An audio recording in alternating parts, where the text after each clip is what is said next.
මේ අපේ ප්‍රෝ බිල්ඩ එක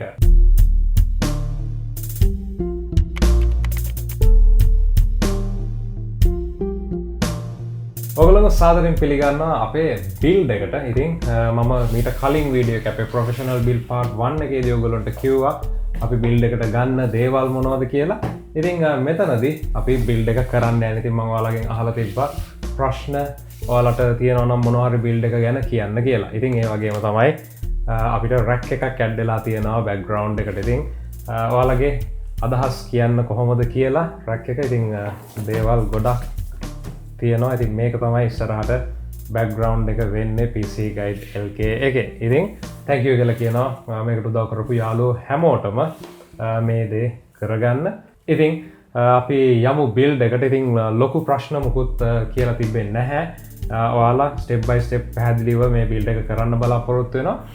ඒ වගේම තමයි ඔයාලගෙන් ඉල්ලීමක් කරනවා මේ මාසේ, ඒ කියන්නේ මේ වීඩියෝ එක පෝස්ට් වෙද්දී ජූනි මාසේ 14 වෙනිදා වෙනකන් best web lk එකේ තියෙනවා බෝඩ් කරන්න අපේ සයිට් එකක් මේකේ තියෙනවා. ඉතින් ඔයාලට පුළුවන් bestweb.lk එකට ගිහිල්ලා ඒකේ ඔයාලට ලොග් වෙන්න තියෙනවා වෝට් කරන්න. මේක තියෙන්නේ 2018 ජූනි මාසේ, කියන්නේ මේ මාසේ 14 වෙනිදා වෙනකන් විතරයි.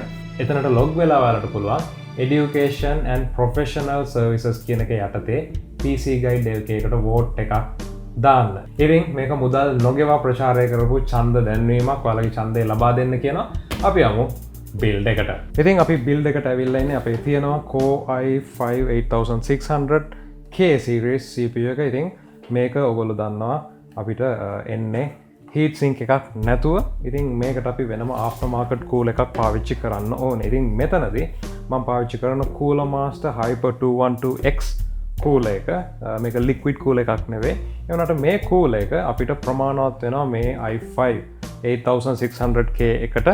ඒ වගේම තමයි අපිට මේකෙන් overclock කරන්නත් පුළුවන්. ඉතින් liquid cooler එකක් දාන එකේ සහ මේ cooler එකක් පාවිච්චි කරන එකේදී තියෙන්නේ liquid cooler එකක් ගොඩක් වෙලා පාවිච්චි කරද්දී හොඳ efficiency එකක් තියෙනවා. ඒ වුණාට ඔයාලට ඔයාලගේ overclock කරන ඒ වගේම එක දිගට වැඩ කරන build වලට මේ after market cool එකක් පාවිච්චි කරන්නත් පුළුවන්. ඉතින් මෙතන තියෙන මකුළු දැල් බැඳීම, fan fail වෙන ඒවා, කාලෙන් කාලෙට සුද්ධ කරන්න ඕන දේවල් අපේ liquid cool එකේ නැහැ. බොහොම efficient විදිහට silent performance එකක් ඒකෙන් ගන්න පුළුවන්. ඉතින් ඒක තමයි ලොකුම වෙනස ඔයාලට මේ cool එකකට යනවා. ඒ කියන්නේ normal aftermarket cool එකක් සහ liquid cool එකක් අතර.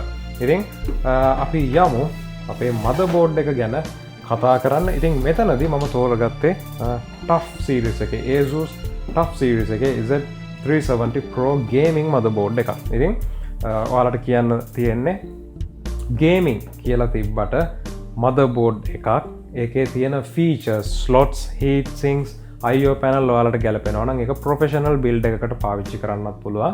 ඒ වගේම තමයි ඔයාලට gaming build එකක් කරන්න ඕන නම් ඒකට අවශ්‍ය කරන දේවල් ඔයාලට සෑහීමකට පත් වෙන්න පුළුවන් එකක් gaming නොවන normal motherboard එකක තියෙනවා නම් ඒක ගන්නත් පුළුවන්. ඉතින් මෙතනදී අපේ TUF Pro gaming board එක අපි අරන් බලමු.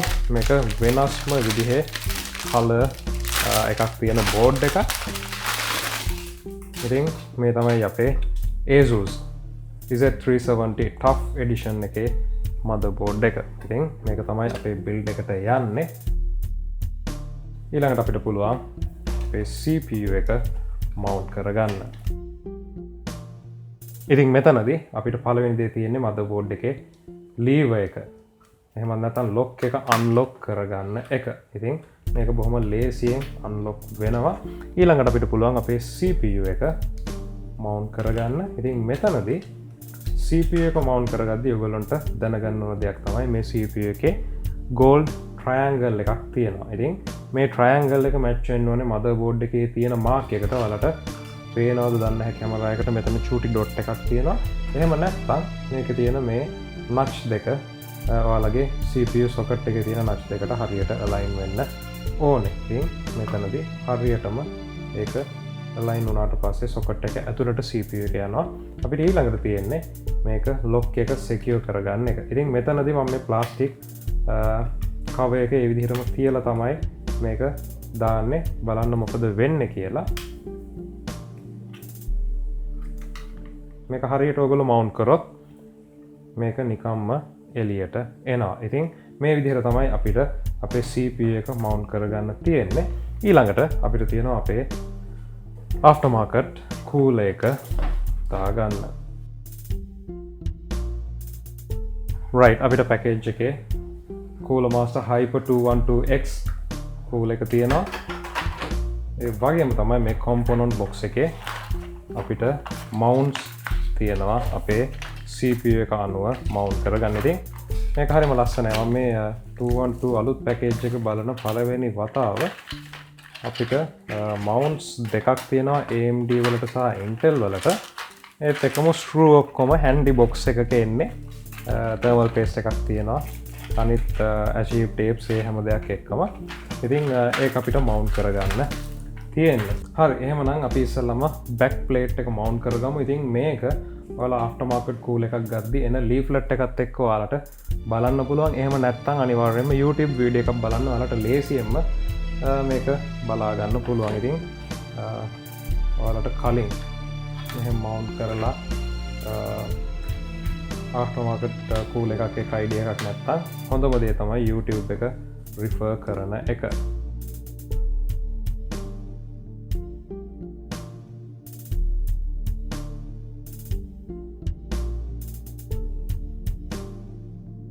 right, ඉතින් ඊළඟට මෙතන අපිට tool එකක් දීලා තියෙනවා මේ knobs හතර secure කරගන්න අපේ normal screwdriver එකකින්. ඉතින් මේක බොහොම ලේසියෙන් විදිහට තියලා අපිට පුළුවන්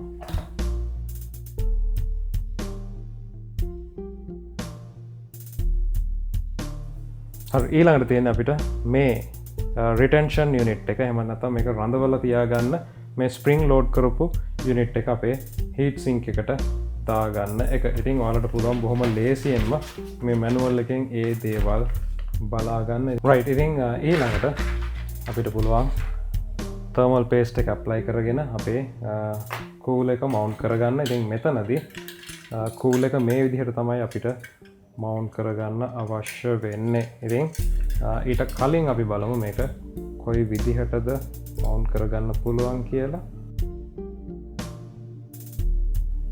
අපිට මේ විදිහටත් mount කරගන්න පුළුවන්. ඉතින් අපිට පුළුවන් අපේ thermal paste එක apply කරලා මේ kit එකේ අපිට thermal paste එකක් එනවා. අපේ retention unit එක පාවිච්චි කරලා cooler එක mount කරගන්න. ඉතින් ඔයාලට පේන විදිහට මම මේක පුළුවන් තරම් පැහැදිලිව කරන්න.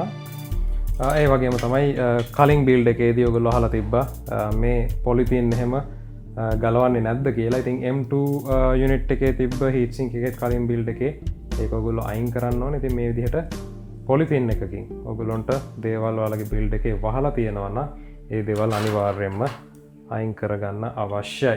ඉතින් අපි යමු අපේ cooler එක mount කරන්න. හරි, ඉතින් අපි thermal paste apply කරගෙන තියෙනවා. දැන් අපිට තියෙන්නේ අපේ Cooler Master Hyper 212X heat sink එක mount කරගන්න. ඉතින් මෙතනදී අපිට මේ විදිහට copper heat pipes ටික තියෙනවා. මේක තමයි direct contact වෙන්නේ අපේ CPU එකට. ඉතින් මෙතනදී copper එහෙම නැත්නම් මේ තඹ heat pipes නිසා ගොඩක් efficient විදිහට cooling සිද්ධ වෙනවා. ඉතින් ඒ වගේම තමයි මේ fan එක අපිට ඕන නම් පැත්ත මාරු කරගන්නත් පුළුවන්. ඉතින් මේක අපිට mount වෙන්න අවශ්‍ය වෙන්නේ මෙන්න මේ විදිහට.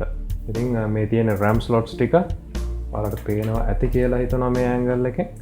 ඉතින් මෙතනදී අපි මේක මේ විදිහට mount කරන්න ගියොත් මේ පැත්තට අපේ RAM slots ටිකක් block වෙනවා. ඒ නිසා අපිට මේක mount කරගන්න ලේසිම සහ practicalම විදිහ තමයි මේ පැත්ත. ඉතින් අපි mount කරගමු. මෙතනදී මේ cross එක තමයි අපිට පාවිච්චි කරන්න වෙන්නේ.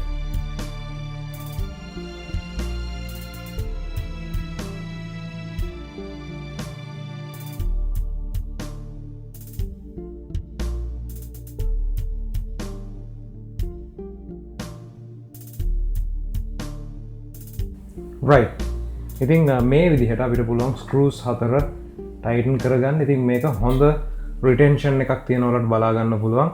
screws වලට හරියටම lock වෙන තැනට ආපුවම එතනින් එහාට screw එක tight වෙන්නේ නැහැ.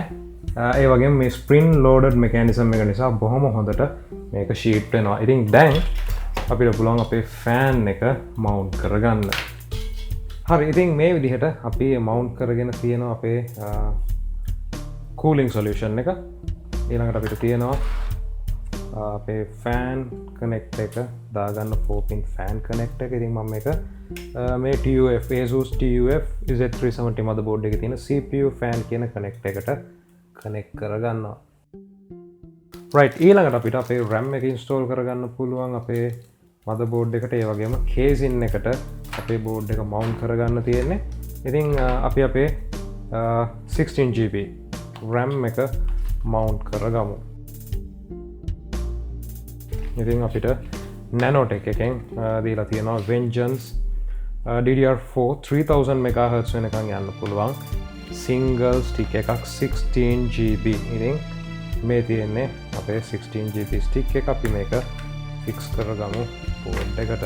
ඉතින් RAM වලදී මෙතනදි කියන්න ඕනේ ඔගොල්ලෝ මාකට් එකේ ගන්න යද්දී ඔයාලට දකින්න පුළුවන් ප්‍රධානම දේ තමයි RAM එක සාමාන්‍ය RAM ස්ටික් එක එනවා. ඒ වගේම මේ හීට් සින්ක් එකක් එක්ක තියෙන RAM එක. ඉතින් සාමාන්‍යයෙන් අපි RAM එකක් පාවිච්චි කරද්දී හීට් සින්ක් එකක් තියෙන RAM එකක් ගන්න පුළුවන් නම් හොඳයි. නමුත් සාමාන්‍ය RAM උත් ප්‍රශ්නයක් නැහැ. හොඳ එයාෆ්ලෝ එකක් තියෙනවා නම් මේ RAM එකේ තියෙන memory chips, memory modules හොඳට cool වෙනවා නම් ඒක තමයි සිද්ධ වෙන්න ඕනේ. නමුත් මේ විදිහට මේ heat sink එකක් එහෙම නැත්නම් heat spreader එකක් තියෙන එකෙන් මේ තියෙන RAM chips තවත් හොඳට cool down වෙනවා. ඉතින් ඒ නිසා තමයි මේ RAM chip එකක් තියෙන්නේ නැතුව ලස්සන කරගන්න නෙවෙයි. ඒ නිසා ඔයාලට RAM ගද්දි මේ වගේ heat spreader එකක් එක්ක RAM unit එකක් ගන්න පුළුවන් නම් ඒකත් බලපානවා තවත් වැඩි කාලයක් ඔයාලගේ RAM එක පාවිච්චි කරන්න.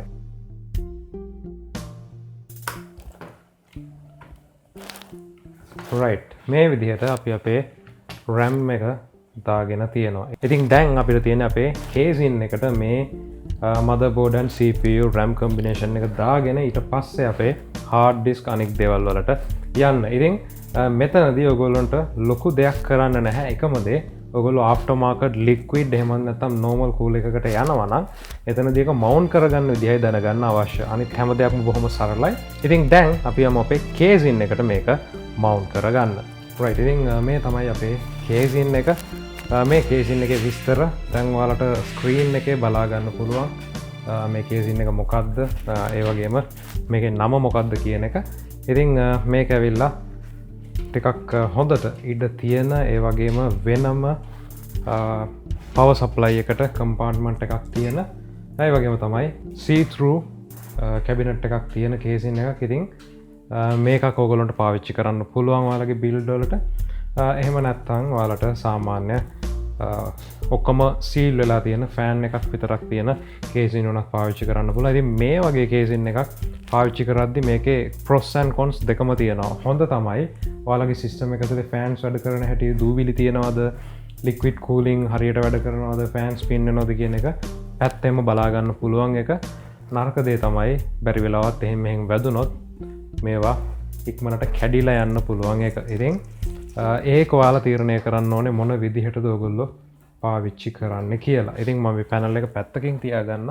right, ඉතින් අපිට දැන් තියෙන්නේ අපේ මදර්බෝඩ් එක මවුන්ට් කරගන්න මේ කේසින් එකට. හරි, ඉතින් මම හිතන්නේ ඔයාලට පැහැදිලිව පේනවා ඇති මේ ඇන්ගල් එකෙන්. දැන් අපිට තියෙන අපේ මදර්බෝඩ් එක මවුන්ට් කරගන්න. ඉතින් මෙතනදී මේ කේසින් එකේ අපිට මවුන්ට්ස් දාලම එවලා තියෙනවා. ඉතින් අපිට මෙතනදී ඕන කරනවා අපේ IO shield එක. ඉතින් පළවෙනි දේ තමයි අපිට මේක මවුන්ට් කරගන්න ඕනේ අපේ IO පැනල් එක එන තැනට. ඉතින් ඒක අපිට පොඩ්ඩක් විතර ෆෝස් එකක් දාලා මවුන්ට් කරගන්න ඕනේ. ඉතින් ඒ වගේම තමයි ඔයගොල්ලෝ මදර්බෝඩ් එකක් ගත්ති. මගේ මදබෝඩ් වීඩියෝ එක PC ගයිඩ් LK එකේ කරලා තියෙනවා. ඔයගොල්ලෝ මදබෝඩ් එකක් තෝරගන්නේ කොහොමද කියන එක ඒකෙදිත් තියෙනවා. ඒ වගේම තමයි full ATX බෝඩ් එකක් ගන්නවා කියලා කියන්නේ. එතනදී ඔයගොල්ලන්ට තියෙන මදබෝඩ් එකේ components fix කරන්න, එහෙට මෙහෙට කරන්න, ගලවන්න එහෙම ගියාම තියෙන ඉඩ වැඩි. හැබැයි ඔයගොල්ලෝගේ කේසින් එකේ හොඳට ඉඩ තියෙන්න ඕනේ full ATX බෝඩ් එකක් පාවිච්චි කරනවා නම් එහෙම නැත්තං ඔයාලට මයිකරෝටක් එකක් වනත් පාවිච්චි කරන්න පුළුවන්. ඉතින් මෙතනද මම මද බෝඩ් එක මවුන් කරගන්න. ඒ වගේම තමයි කට්ටිය ප්‍රශ්න අහලා තිබ්බා මේ වගේ බිල්ඩ් එකක් කරද්දි අර ස්ටැටික් ඉලෙක්ට්‍රිසිටි වලින් වෙන්න පුළුවන් කොම්පොනන්ට්ස් වලට වෙන්න පුළුවන් හානිය අඩු කරගන්න ස්ට්‍රැප් එකක් දාගන්න එක හොඳයිද කියලා. ඔව් ඕගොල්ලන්ට පුළුවන් නම් ඕගොල්ලෝ ගාව තියෙනවා නම් ස්ට්‍රැප් එකක් පාවිච්චි කරන්න. එහෙම නැත්නම් ඕගොල්ලෝ බිල්ඩ් එකක් කරන්න කලින් ඒ අතේ මොන හරි තියෙන ඉලෙක්ට්‍රිසිටි එකක් බොහෝ වෙලාවට ඔයාලගේ මෙටල් කේසින් එක අල්ලලා ඒ ස්ටැටික් ඉලෙක්ට්‍රිසිටි එක අයින් කරගන්න පුළුවන්. දැන් අපිට පුළුවන් මේ විදිහට අපේ ස්ක්‍රූස් ටික මවුන්් කරගන්න. ඉතින් මේක මවුන්් කරද්දී විශේෂයම මද බෝඩ් එක ඔගොල්ලෝ ඩබල් චෙක් කරගන්න ඕන දෙයක් තමයි ඔයාලගේ මේ IO stainless steel IO shield එක හරියටම කේසින් එකේ ප්ලේස් වෙලාද තියෙන්නේ කියන එක. ඒ වගේම තමයි ඔයගොල්ලෝ ස්ක්‍රූ ඩ්‍රයිවර් එකක් පාවිච්චි කරද්දී ඔයාලට පුළුවන් මේ විදිහට ටිකක් පොඩි එකක් පාවිච්චි කරන්න ස්ක්‍රූ ඩ්‍රයිවර් එකක්. එහෙම නැත්තං මේ වගේ දේවල් වලට ඔයාලට පුළුවන් ටිකක් දිග ස්ක්‍රූ ඩ්‍රයිවර් එකක් පාවිච්චි කරන්න ගොඩක් ෆෝස් එක දාලා ස්ක්‍රූස් ටික මවුන්් කරගන්න. රයිට්, ඉතින් දැන් අපිට තියෙන්නේ අපේ ග්‍රැෆික් කාඩ් එක මෙතනට මවුන්් කරගන්න. ඉතින් මේකට අපි පාවිච්චි කරන්න යන්නේ Asus RX 580 ග්‍රැෆික් කාඩ් එක.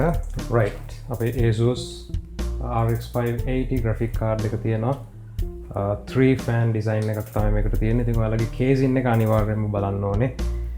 අඟල් 12කට වැඩි අඟල් 14ක විතර ක්ලියරන්ස් එකක් තියෙන එකක්ද කියලා. ඉතින් දැන් අපි බලමු මේක මොන ස්ලොට් එකටද යන්නේ කියලා. ඉතින් අපි මේ විදිහට තියාගත්තම මෙන්න මේ පැනල් දෙක අපිට අයින් වෙන්න ඕනේ. ඉතින් ඒක අපිට බොහොම ලේසියෙන් නවල මේ විදිහට අයින් කරගන්න පුළුවන්. ඉතින් මේක ඇවිල්ලා රුපියල් 10,000ක් ඇතුළත තියෙන බෝඩ් එකක්. මේ ගාඩ්ස් ටික ඔයාලා ගැලෙව්වට පස්සේ ආයෙ හයි කරන්න බෑ. ඒ වුණාට ටිකක් වැඩි ගාණක් දීලා ඔයාලා කේසින් එකක් ගත්තොත් ඒකෙදි මේ පැනල්ස් උනත් රීයුස් කරන්න පුළුවන් විදිහට ස්ක්‍රූස් දාලා එන්නේ. ඉතින් ඒ වගේ දේවල් තමයි ඔයාලට හයි එන්ඩ් කේසින් වලට යද්දි ලැබෙන ඇඩ්වාන්ටේජස් වෙන්නේ. ඉතින් අපි මේ පිටිපස්සේ තියෙන පොලිතින් එක ගලවගමු කේසින් එක මවුන්් කරන්න කලින් අපේ ග්‍රැෆික් කාඩ් එක.